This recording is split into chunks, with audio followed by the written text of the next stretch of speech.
Olá! Bom, agora a gente vai falar sobre a criação de listas de processos aqui no Maat. Então a gente acabou de criar os nossos quadros, né? Nós temos quadros de gabinete, quadros de secretaria. E agora a gente vai fazer alguns exemplos, né, de como construir essas listas. Então, ao entrar aqui na nossa lista, como a gente acabou de criar, ela vai estar vazia, ela não vai ter processos, né? Não vai ter nenhum tipo de distribuição nossa, a não ser as listas que o próprio Maat cria. A gente tem aqui a lista de pendências, a gente já viu sobre ela, mas só para reforçar, a lista de pendências é uma lista que o Maat cria automaticamente nas situações em que não é possível distribuir os processos. Então hoje a gente tem duas situações. A primeira dela é processo sem assunto, então sempre que o processo não tiver assunto vai aparecer aqui, e aí nessa lista a gente não consegue distribuir os processos, a gente só tem que pegar o número do processo e ir lá no PJE e fazer a retificação de autuação para que a gente possa incluir um assunto nesse processo. E também tem a situação do processo sem tarefa, e aí nesse caso, se aparecer uma listinha aqui de processo sem tarefa, basta abrir um GLPI para que a Secretaria da Tecnologia da Informação do Tribunal ela possa ler, resgatar esse processo e colocar ele em verificar providências a adotar. Bom, dito isto, pessoal, como é que o gestor cria as listas, né? Essa criação de listas ela vai se dar aqui, ó, por esse botão que fica no canto superior direito da tela, que é o gerenciar listas. Então, quando a gente clica em gerenciar listas, aparece aqui para o gestor essa opção aqui de adicionar listas, né? Então é aqui também que vai ter todas as listas que já foram criadas. A gente vai fazer aqui alguns exemplos de criação de listas para a gente ver como que isso acontece, né? Então a primeira coisa que a gente vai fazer quando clicar é dizer qual é o título da nossa lista. Então eu vou colocar aqui, por exemplo, os cumprimentos urgentes. Então estou colocando aqui o nome do título, mas esse nome, pessoal, ele não se relaciona com necessariamente o conteúdo da lista. Você pode ter um nome e o conteúdo ser diferente, então faça o possível aí para ter uma ligação entre eles.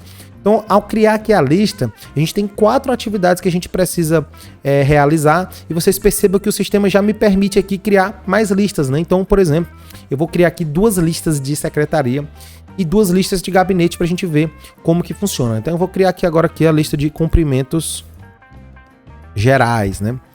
Então, a gente vai fazer esses 2 exemplos, mas vocês precisam fazer aí a quantidade de listas que vocês entenderem que é necessária para que todas as atividades da secretaria sejam incluídas, né? E do gabinete também. Então, aqui nos cumprimentos urgentes, a primeira coisa que a gente precisa fazer é a parte de membros. Aqui em membros, a gente vai dizer dos servidores da minha unidade, quais são os servidores que podem receber processos aqui na lista. Então, eu vou colocar aqui, por exemplo, o Leandro e o Antônio Walter. Então, esses 2 servidores são os servidores que vão receber processos aqui na lista de cumprimento urgente. A próxima atividade, pessoal, é a atividade das configurações. Essa daqui é a área mais complexa aqui do sistema. A gente tem que ter bastante atenção em cada uma das funcionalidades, né? A primeira coisa que a gente precisa dizer na nossa lista é a periodicidade. Como é que vai ser essa lista? Ela vai ser uma lista anual ou ela vai ser uma lista mensal, né? A diferença das listas mensais para as listas anuais, né, é que nas listas mensais a gente tem lá uma lista para cada mês do ano. Isso não significa que você precise criar uma lista todos os meses, né? O próprio sistema ele vai arquivar a lista antiga e vai criar a lista nova, e ele faz isso no 5º dia de cada mês. Então, quando for no dia 5 de junho, ele vai pegar os processos de maio, vai arquivar as listas de maio e vai criar a lista de junho, e aí ele vai mover os processos que servidores não fizeram em maio para o mês de junho. Então todos os meses a gente vai ter essa renovação, e essa renovação é feita automaticamente pelo sistema, não precisa criar uma nova lista. Uma outra situação interessante da lista mensal é que nela a gente pode limitar a quantidade de processos que vai ser distribuído, e aí a gente usa normalmente para as situações onde a gente pode fazer essa escolha da quantidade de processos. Então na lista mensal a gente tem esse critério de meta mensal, e na lista anual a gente é um pouco diferente. Ela é uma lista em que ela vai ficar aberta durante todo o ano, então vai ser a mesma lista, a gente não vai ter essa questão do arquivamento dos processos. Isso vai acontecer apenas uma vez, que é no dia 5 de janeiro do ano seguinte. Então, quando for 5 de janeiro do ano seguinte, a gente vai olhar todos os processos que não foram realizados até o final do ano anterior na lista anual, arquiva a lista antiga e cria a lista nova. Então isso acontece a cada 12 meses. E também a gente tem uma característica que essa lista ela é distribuída automaticamente pelo próprio MAAT. Então o próprio sistema MAAT vai distribuir 3 vezes por dia processos nessa lista. Então como é que a gente faz para optar qual é o modelo de lista, se é anual ou se é mensal? A gente precisa fazer esse raciocínio. Posso limitar a quantidade de processos que vou realizar? Se eu puder fazer essa limitação da quantidade e eu não tiver essa necessidade de cumprimento imediato dos atos, a gente está diante da necessidade de criação de uma lista mensal, né? Eu vou criar ali, por exemplo, verificar a providência a adotar, que eu posso selecionar quantos vão ser feitos e a gente tem um mês inteiro para fazer aquelas tarefas. Já nos casos das situações onde a gente não pode limitar essa quantidade, por exemplo, liminares para cumprir, mandado de prisão para expedir, alvará para expedir, a gente está diante dos cumprimentos que são mais urgentes, que a gente tem que ter uma velocidade maior e, portanto, a gente não vai limitar a quantidade. Então, imagine que uma determinada unidade judiciária, ela tem recebido, por exemplo, 300 liminares em um determinado mês. O gabinete da unidade ele não pode limitar de deixar de receber a liminar de número 301 porque já chegou no limite da quantidade. Então a gente está diante de uma lista anual, a gente vai receber todos os processos que forem apresentados naquela lista. Então, dito isto, feita essa diferença, nos cumprimentos urgentes a gente vai fazer uma lista anual para a gente ver como funciona e nos cumprimentos gerais a gente vai fazer uma lista mensal e vocês vão ver como ela funciona, né? O próximo quesito é saber se a gente vai ter uma distribuição que é manual ou que é feita pelo sistema. Essa distribuição manual, ela serve para a gente fazer uma lista que a gente parte dos números de processos, né? E aí, nesse caso, a gente tem, por exemplo, a lista que pode ser útil para os atendimentos. A gente pode fazer aqui um exemplo de lista manual, a gente vai deixar para fazer por último. Aí, a próxima pergunta é, essa lista, ela vai usar ou não vai usar a prevenção do MAAT, né? Como é que é essa prevenção? A prevenção do MAAT, pessoal, ele fica salvando a última vez que aquele processo foi distribuído e salvo qual foi o servidor que recebeu aquele processo. Quando o processo volta para a lista, ele olha qual foi o último servidor que movimentou. Foi o Leandro. Então ele tenta devolver o processo para o Leandro. Por que eu estou dizendo tenta, né? Porque quando a gente tem a quantidade limite, vamos supor que eu tenha 300 processos que eu já peguei nele, né, que já passou por mim, mas neste mês eu vou receber apenas 200. Então aqueles 100 processos que em tese são do meu acervo, eles não vão ficar aguardando no mês seguinte, eles vão para outro servidor. Então a prevenção ele vai tentar fazer o máximo possível para devolver os processos naquela premissa de que quem analisou o processo uma vez vai conseguir analisar outra vez de forma mais fácil, mas sem trazer prejuízo temporal para o processo. Se a minha quantidade for atingida, um processo que é do Leandro pode ser distribuído por sorteio para outro servidor. Aí a gente tem aqui a prevenção por etiqueta. Essa prevenção por etiqueta, ela é utilizada a partir do apelido. A gente já viu isso lá no perfil, mas eu vou repetir aqui. Se vocês quiserem, vocês podem utilizar lá no PJE uma etiqueta com a mesma grafia do apelido aqui no MAAT. Então, no meu caso, o meu apelido é Leandro Sampaio. Se lá no PJE tiver uma etiqueta com o nome Leandro Sampaio no processo e a prevenção por etiqueta tiver habilitada, ela vai servir para complementar a prevenção do MAAT, fazendo com que a etiqueta ela seja padrão e ela vá devolver o processo para o Leandro. Isso aqui é bastante interessante quando, por alguma razão, tem um determinado processo que o magistrado já orientou que só deve ser movimentado por um determinado servidor. Então você pode ir lá no processo, coloca a etiqueta com a mesma grafia do apelido aqui no MAAT e sempre que esse processo chegar na lista, ele vai procurar, opa, tem a etiqueta, eu vou devolver o processo desta feita por etiqueta e não por distribuição. Então essas duas formas de prevenção elas servem para fazer isso. Em algumas situações, isso é bastante interessante, nesse exemplo que a gente já deu, da liminar, que vai ser, que agora o processo vai ser, por exemplo, a minuto de decisão, faz sentido retornar para o servidor, mas tem muitos cumprimentos que é irrelevante quem recebeu, por exemplo, quem realizou a citação de um processo, não vai fazer muita diferença de fazer a intimação para uma audiência, né? Então, em algumas situações faz sentido sim desligar a prevenção. A A quarta situação aqui, pessoal, é saber se a gente vai ou não olhar a última movimentação. Eu já disse para vocês em algumas oportunidades, que aqui no MAT a gente olha a data da tarefa e a data da última movimentação e pega a pior dessas duas datas para permitir que o processo não tenha nenhum tipo de prejuízo. E é nesse momento aqui que o gestor ele pode desligar isso. Por padrão, a gente usa as duas datas. Mas se o gestor vier aqui e desligar, a gente vai esquecer a data da última movimentação do processo e vai olhar apenas para a data da tarefa do processo. Então usem isso aqui com bastante atenção, porque isso é bastante perigoso. Isso pode trazer uma falsa sensação de que a unidade judiciária está em dia, porque as tarefas elas estão com menos de 100 dias, por exemplo. Só que como a cada vez que o processo troca de tarefa, ele zera esse prazo, na tarefa eu posso ter 30 dias de paralisação e lá no processo eu ter muito mais de 100 dias, porque a gente conta pelas duas datas. Então utilize isso aqui com bastante atenção, e aqui por padrão, vocês vejam que quando eu abrir as configurações, ela já vem ligado exatamente para evitar que a unidade tenha algum tipo de prejuízo por ter utilizado aqui a função sem saber a razão de ser.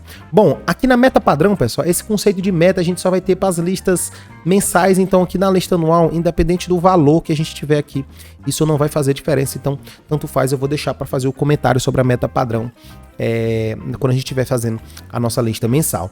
E aqui em mínimos de dias, pessoal, isso aqui é bastante interessante. Por padrão, vocês estão vendo que está vindo com 0, porque a ideia desse mínimo de dias é atrasar a distribuição de processos, né? Então, é claro que nas situações urgentes não faz sentido a gente atrasar a distribuição do processo, mas existem algumas situações onde isso faz sentido. Eu vou dar aqui um exemplo para vocês. Na caso de liminares, por exemplo, é claro que a gente vai pegar ela com 0 dias. Chegou hoje, tem que cumprir hoje. Mas existem situações onde o processo precisa demorar certo lapso temporal na tarefa para que faça sentido a gente analisar esse processo. Então, aqui no caso do TJ do Piauí, nós temos a tarefa de processo com prazo em curso.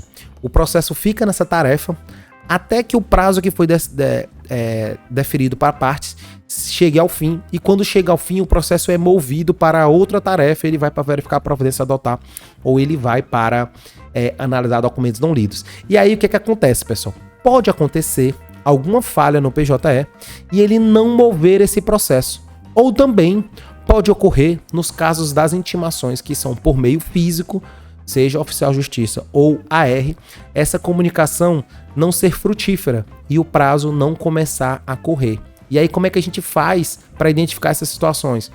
Se a gente fizer uma lista automática com processo com prazo em curso e deixar 0 dias, a gente vai receber todos os processos, inclusive aqueles que normalmente sairiam ali ao final do prazo. Então a gente pode atrasar, por exemplo, a distribuição do processo com prazo em curso colocando aqui 60 dias. Então, se por alguma razão o processo passar 60 dias na tarefa e ele não sair de lá automaticamente, aí sim ele seria distribuído para algum servidor que vai analisar o que é que ocorreu. Se precisa fazer um AR novamente, se precisa reforçar a diligência lá na central de mandados. Então essa é uma forma que a gente encontrou para permitir que você atrase propositalmente a distribuição de processos nas situações que isso faz sentido, né? No caso dos cumprimentos urgentes, que é o que a gente vai fazer agora aqui, não faz sentido, a gente vai colocar em 0. Então aqui eu vou colocar 0 dias, e aí a próxima atividade, pessoal, é escolher quais são as tarefas que vão fazer parte dessa lista. Então como é que a gente faz aqui, né? Aqui a gente tem a relação de todas as tarefas e você pode ir escrevendo e ele vai mostrando para vocês. Então, por exemplo, a primeira que a gente vai colocar é de processo urgente. Então é claro que na lista de cumprimentos urgentes a gente vai colocar processo urgente, mas você também pode botar várias outras tarefas. Por exemplo, posso botar aqui alvará, expedir alvará. Eu posso colocar aqui qualquer outra tarefa, né, da unidade que vocês queiram dar essa prioridade. Por exemplo, eu vou colocar aqui mandado. Vou colocar aqui expedir mandados apenas para a gente ter uma quantidade maior de processos. Mas aqui a ideia é que vocês vão selecionando ali por semelhança, por grau de dificuldade, as tarefas, né? Então eu coloquei essas 3 tarefas aqui e a gente vai ver já qual é o reflexo disso, né? Aqui embaixo também é possível fazer uma especificação dessa lista por outros 3 critérios, né? Além destas tarefas, o processo precisa ter a classe, por exemplo,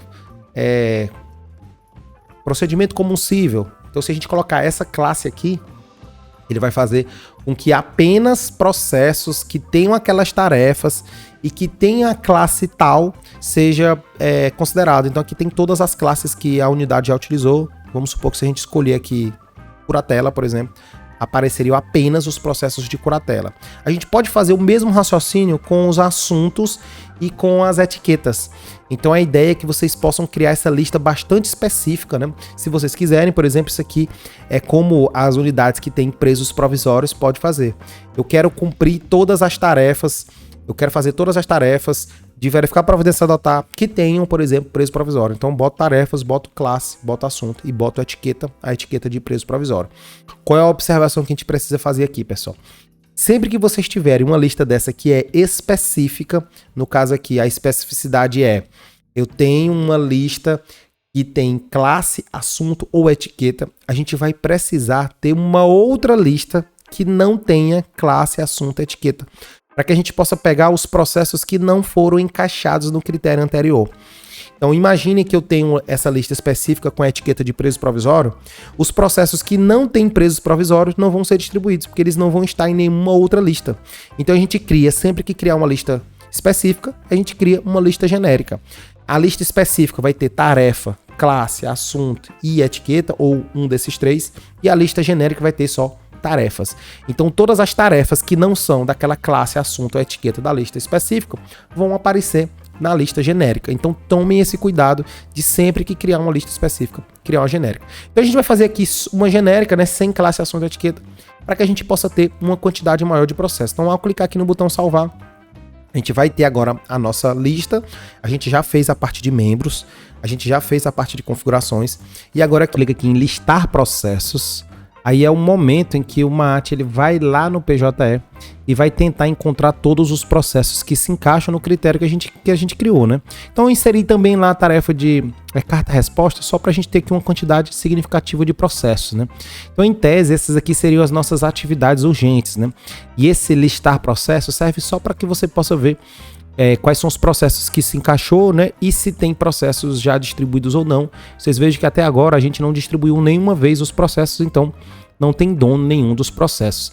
E aí, pessoal, quando a gente está construindo a lista, a gente pode voltar e clicar aqui no configurações quantas vezes a gente precisar para a gente ir inserindo, removendo as tarefas que a gente quiser inserir. E aí vocês viram eu falando lá na hora de relatórios que era muito importante o gestor ficar consultando os relatórios. E nesta hora aqui também é muito importante, a gente pode vir aqui, clica no nome da unidade, vem nos relatórios, tarefas do PJE, a gente vai colocar aqui o nosso quadro que é a secretaria, vamos clicar em buscar. Por que essa consulta é importante, né? Que agora a gente vai ver, ó, que a tarefa de carta-resposta a gente já colocou aqui como cumprimento urgente.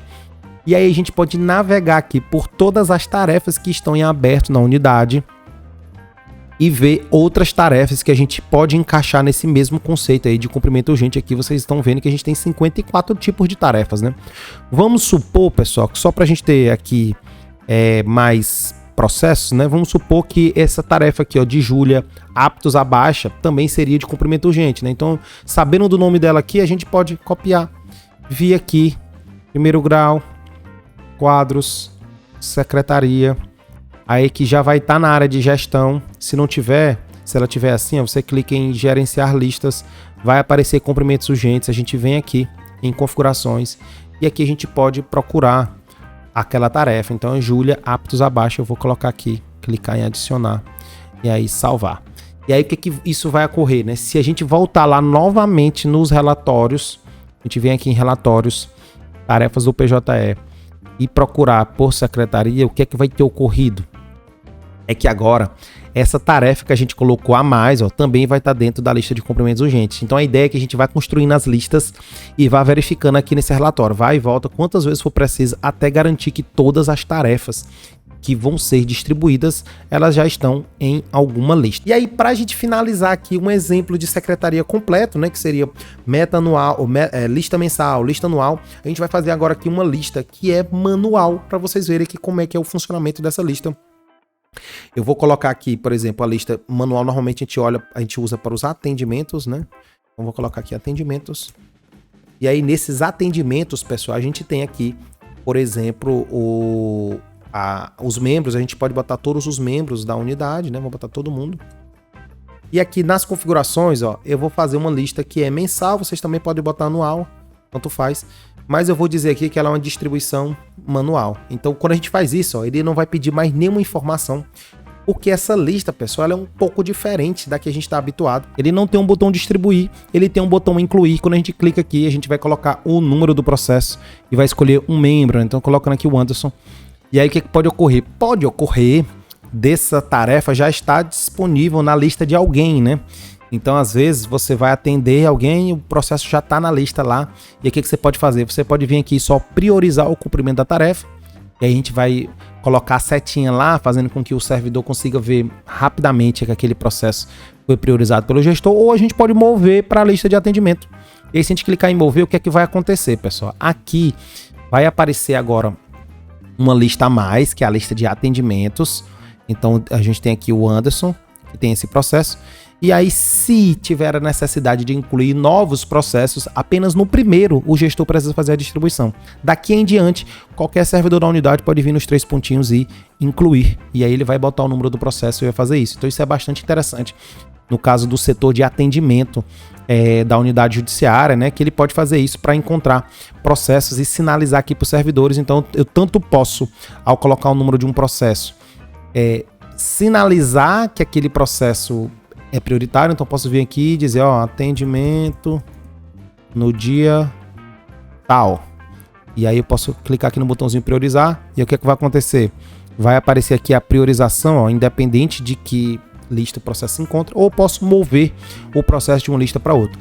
Bom, pessoal, essa aqui foi a distribuição de processos. A gente se encontra, então, na próxima oportunidade.